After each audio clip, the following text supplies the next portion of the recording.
They've lost a son, and now they want a police officer convicted of a crime. John Crawford's family and their attorney says the 22-year-old did nothing wrong before he was shot by police. It's never reasonable to shoot a man without adequate warning. Police shot and killed that Fairfield man at a Beavercreek Walmart. 9 on your side's Tom McKee is live with how the Crawfords say they'll continue to press for what they call justice. Tom. Well, of course, the controversy continues over exactly what did or did not happen inside this store here in Beavercreek last month. Of course, we know that a grand jury yesterday said the actions of Officer Sean Williams in shooting John Crawford III were justified. But his family says, wait a minute, that's wrong. And they hope that a Justice Department investigation says the same thing as well. The Crawfords and their lawyers met the media Thursday morning in Dayton. Although we are disappointed, we are not defeated. We will continue to fight for justice for John Crawford III.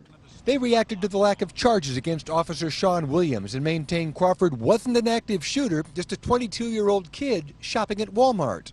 And the victim here, be very clear, was John Crawford. It is never reasonable or justifiable to shoot a man who posed no threat to anyone. They pointed to the in-store video showing Crawford with a pellet rifle but not harming anyone.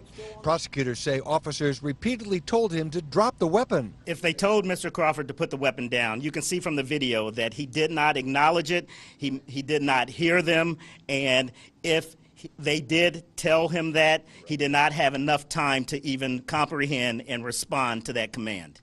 Those officers have a duty to evaluate other action they can take before they use lethal force. There was no evaluation here. He had no opportunity to do anything. If a second went by, that was a long time in that videotape. Prosecutors called the shooting a perfect storm of circumstances ending in tragedy, and the family partly agrees with that. This is a horrible tragedy and a nightmare for this family. And this tragedy only happened because officers decided to violate the constitutional rights of Mr. Crawford on that day.